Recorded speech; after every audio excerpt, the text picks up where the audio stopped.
G20 ਸੰਮੇਲਨ ਵਿੱਚ crypto currency ਤੇ ਵੱਡਾ ਫੈਸਲਾ ਲਿਆ ਗਿਆ। ਨਵੀਂ ਦਿੱਲੀ ਦੇ ਪ੍ਰਗਤੀ ਮੈਦਾਨ ਵਿੱਚ ਭਾਰਤ ਮੰਡਪਮ ਵਿੱਚ ਚੱਲ ਰਹੇ G20 ਸੰਮੇਲਨ ਵਿੱਚ ਸ਼ਾਮਲ ਸਾਰੇ ਦੇਸ਼ ਇਸ ਗੱਲ ਤੇ ਸਹਿਮਤ ਹੋ ਗਏ ਨੇ ਕਿ ਕ੍ਰਿਪਟੋ ਕਰੰਸੀ ਨੂੰ ਰੈਗੂਲੇਟ ਕਰਨ ਲਈ ਇੱਕ ਗਲੋਬਲ ਕਾਨੂੰਨ ਦੀ ਲੋੜ ਹੈ। ਇਸ ਲਈ ਇੱਕ ਗਲੋਬਲ ਰੈਗੂਲੇਟਰੀ ਫਰੇਮਵਰਕ ਬਣਾਉਣ ਦੀ ਲੋੜ ਹੈ। IMF ਫਾਈਨੈਂਸ਼ੀਅਲ ਸਟੇਬਿਲਿਟੀ ਬੋਰਡ ਯਾਨੀ ਕਿ FSB ਇਹ ਗਲੋਬਲ ਰੈਗੂਲੇਟਰੀ ਫਰੇਮਵਰਕ ਬਣਾਉਣਗੇ। ਇਸ ਗੱਲ ਦੀ ਜਾਣਕਾਰੀ ਦਿੰਦੇ ਹੋਏ ਵਿੱਤ ਮੰਤਰੀ ਨਿਰਮਲਾ ਸੀਤਾਰਮਨ ਨੇ ਪੱਤਰਕਾਰਾਂ ਨੂੰ ਕਿਹਾ ਕਿ ਅਸੀਂ ਕ੍ਰਿਪਟੋ ਐਸੈਟ ਇਕਨੋਮਿਕ ਵਿੱਚ ਤੇਜ਼ੀ ਨਾਲ ਹੋ ਰਹੇ ਵਿਕਾਸ ਅਤੇ ਜੋਖਮਾਂ ਤੇ ਬਾਰੀਕੀ ਨਾਲ ਨਜ਼ਰ ਬਣਾਏ ਹੋਏ ਹਾਂ। ਜਾਣਕਾਰਾਂ ਦਾ ਕਹਿਣਾ ਹੈ ਕਿ ਗਲੋਬਲ ਰੈਗੂਲੇਟਰੀ ਫਰੇਮਵਰਕ ਬਣਾਉਣ ਨਾਲ ਕ੍ਰਿਪਟੋ ਕਰੰਸੀ ਦੀ ਗਲਤ ਵਰਤੋਂ ਤੇ ਨਕੇਲ ਕੱਸਣ ਵਿੱਚ ਸਹਾਇਤਾ ਮਿਲੇਗੀ। ਮੌਜੂਦਾ ਸਮੇਂ ਵਿੱਚ ਅਤਿਵਾਦੀ ਫੰਡਿੰਗ ਅਤੇ ਗਲਤ ਕੰਮਾਂ ਲਈ ਕ੍ਰਿਪਟੋ ਕਰੰਸੀ ਦੀ ਵਰਤੋਂ ਹੋਣ ਦਾ ਖਤਰਾ ਹੈ। ਅਸੀਂ ਕ੍ਰਿਪਟੋ ਜਾਇਦਾਦਾਂ ਦੀਆਂ ਗਤੀਵਿਧੀਆਂ ਅਤੇ ਬਾਜ਼ਾਰਾਂ ਅਤੇ ਗਲੋਬਲ ਮੁਦਰਾ ਵਿਵਸਥਾ ਦੇ ਨਿਯਮ ਅਤੇ ਨਿਗਰਾਨੀ ਲਈ ਵਿੱਤੀ ਸਥਿਰਤਾ ਬੋਰਡ ਦੀਆਂ ਉੱਚ ਪੱਧਰੀ ਸਿਫਾਰਸ਼ਾਂ ਦਾ ਸਮਰਥਨ ਕਰਦੇ ਹਾਂ।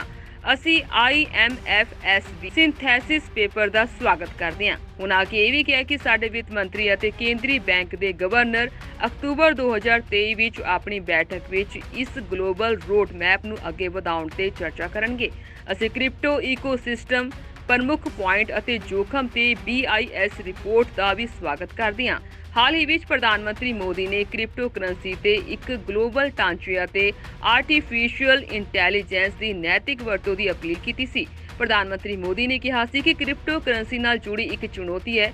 ਇਸ ਮਾਮਲੇ ਵਿੱਚ ਵੱਧ ਤੋਂ ਵੱਧ ਇਕਜੁੱਟਤਾ ਦੀ ਲੋੜ ਹੈ। ਮੈਨੂੰ ਲੱਗਦਾ ਹੈ ਕਿ ਇਸ ਬਾਰੇ ਇੱਕ ਗਲੋਬਲ ਢਾਂਚਾ ਤਿਆਰ ਕਰਨਾ ਚਾਹੀਦਾ ਹੈ ਜਿਸ ਵਿੱਚ ਸਾਰੇ ਹਿੱਤਧਾਰਕਾਂ ਦੇ ਹਿੱਤਾਂ ਦਾ ਖਿਆਲ ਰੱਖਿਆ ਜਾਵੇ। ਉਨ੍ਹਾਂ ਨੇ ਕਿਹਾ ਹੈ ਕਿ ਆਰਟੀਫੀਸ਼ੀਅਲ ਇੰਟੈਲੀਜੈਂਸ ਦੇ ਸੰਬੰਧ ਵਿੱਚ ਵੀ ਇਸੇ ਤਰ੍ਹਾਂ ਦੇ ਨਜ਼ਰੀਏ ਦੀ ਲੋੜ ਹੈ। ਉਨ੍ਹਾਂ ਨੇ ਕਿਹਾ ਹੈ ਕਿ ਅੱਜ ਦੁਨੀਆ AI ਨੂੰ ਲੈ ਕੇ ਬਹੁਤ ਹੀ ਉਤਸ਼ਾਹਿਤ ਵਿਖ ਰਹੀ ਹੈ, ਪਰ ਇਸ ਦਰਮਿਆਨ ਕੁਝ ਨੈਤਿਕ ਵਿਚਾਰ ਵੀ ਨੇ। G20 ਸੰਮੇਲਨ ਵਿੱਚ ਕ੍ਰਿਪਟੋ ਕਰੰਸੀ ਤੇ ਵੱਡਾ ਫੈਸਲਾ ਲਿਆ ਗਿਆ। ਨਵੀਂ ਦਿੱਲੀ ਦੇ ਪ੍ਰਗਤੀ ਮੈਦਾਨ ਵਿੱਚ ਭਾਰਤ ਮੰਡਪਮ ਵਿੱਚ ਚੱਲ ਰਹੇ G20 ਸੰਮੇਲਨ ਵਿੱਚ ਸ਼ਾਮਲ ਸਾਰੇ ਦੇਸ਼ ਇਸ ਗੱਲ ਤੇ ਸਹਿਮਤ ਹੋ ਗਏ ਨੇ ਕਿ ਕ੍ਰਿਪਟੋ ਕਰੰਸੀ ਨੂੰ ਰੈਗੂਲੇਟ ਕਰਨ ਲਈ ਇੱਕ ਗਲੋਬਲ ਕਾਨੂੰਨ ਦੀ ਲੋੜ ਹੈ। ਇਸ ਲਈ ਇੱਕ ਗਲੋਬਲ ਰੈਗੂਲੇਟਰੀ ਫਰੇਮਵਰਕ ਬਣਾਉਣ ਦੀ ਲੋੜ ਹੈ। IMF ਫਾਈਨੈਂਸ਼ੀਅਲ ਸਟੇਬਿਲਿਟੀ ਬੋਰਡ ਯਾਨੀ ਕਿ FSB ਇਹ ਗਲੋਬਲ ਰੈਗੂਲੇਟਰੀ ਫਰੇਮਵਰਕ ਬਣਾਉਣਗੇ।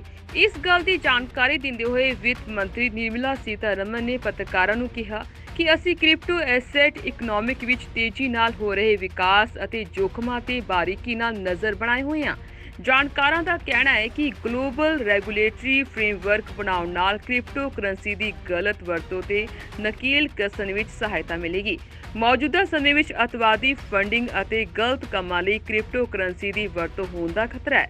ਅਸੀਂ ਕ੍ਰਿਪਟੋ ਜਾਇਦਾਦਾਂ ਦੀਆਂ ਗਤੀਵਿਧੀਆਂ ਅਤੇ ਬਾਜ਼ਾਰਾਂ ਅਤੇ ਗਲੋਬਲ ਮੁਦਰਾ ਵਿਵਸਥਾ ਦੇ ਨਿਯਮ ਅਤੇ ਨਿਗਰਾਨੀ ਲਈ ਵਿੱਤੀ ਸਥਿਰਤਾ ਬੋਰਡ ਦੀਆਂ ਉੱਚ ਪੱਧਰੀ ਸਿਫਾਰਸ਼ਾਂ ਦਾ ਸਮਰਥਨ ਕਰਦੇ ਹਾਂ। ਅਸੀਂ IMFSB ਸਿੰਥੈਸਿਸ ਪੇਪਰ ਦਾ ਸਵਾਗਤ ਕਰਦੇ ਹਾਂ। ਉਨ੍ਹਾਂ ਇਹ ਵੀ ਕਿਹਾ ਕਿ ਸਾਡੇ ਵਿੱਤ ਮੰਤਰੀ ਅਤੇ ਕੇਂਦਰੀ ਬੈਂਕ ਦੇ ਗਵਰਨਰ ਅਕਤੂਬਰ 2023 ਵਿੱਚ ਆਪਣੀ ਬੈਠਕ ਵਿੱਚ ਇਸ ਗਲੋਬਲ ਰੋਡ ਮੈਪ ਨੂੰ ਅੱਗੇ ਵਧਾਉਣ ਤੇ ਚਰਚਾ ਕਰਨਗੇ। ਅਸੀਂ ਕ੍ਰਿਪਟੋ ਇਕੋਸਿਸਟਮ ਪ੍ਰਮੁੱਖ ਪੁਆਇੰਟ ਅਤੇ ਜੋਖਮ ਤੇ BIS ਰਿਪੋਰਟ ਦਾ ਵੀ ਸਵਾਗਤ ਕਰਦੇ ਹਾਂ।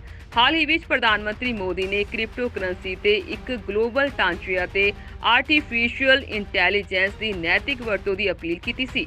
ਪ੍ਰਧਾਨ ਮੰਤਰੀ ਮੋਦੀ ਨੇ ਕਿਹਾ ਸੀ ਕਿ ਕ੍ਰਿਪਟੋ ਕਰੰਸੀ ਨਾਲ ਜੁੜੀ ਇੱਕ ਚੁਣੌਤੀ ਹੈ। ਇਸ ਮਾਮਲੇ ਵਿੱਚ ਵੱਧ ਤੋਂ ਵੱਧ ਇਕਜੁੱਟਤਾ ਦੀ ਲੋੜ ਹੈ। ਮੈਨੂੰ ਲੱਗਦਾ ਹੈ ਕਿ ਇਸ ਬਾਰੇ ਇੱਕ ਗਲੋਬਲ ਢਾਂਚਾ ਤਿਆਰ ਕਰਨਾ ਚਾਹੀਦਾ ਹੈ ਜਿਸ ਵਿੱਚ ਸਾਰੇ ਹਿੱਤਧਾਰਕਾਂ ਦੇ ਹਿੱਤਾਂ ਦਾ ਖਿਆਲ ਰੱਖਿਆ ਜਾਵੇ। ਉਨ੍ਹਾਂ ਨੇ ਕਿਹਾ ਹੈ ਕਿ ਆਰਟੀਫੀਸ਼ੀਅਲ ਇੰਟੈਲੀਜੈਂਸ ਦੇ ਸੰਬੰਧ ਵਿੱਚ ਵੀ ਇਸੇ ਤਰ੍ਹਾਂ ਦੇ ਨਜ਼ਰੀਏ ਦੀ ਲੋੜ ਹੈ।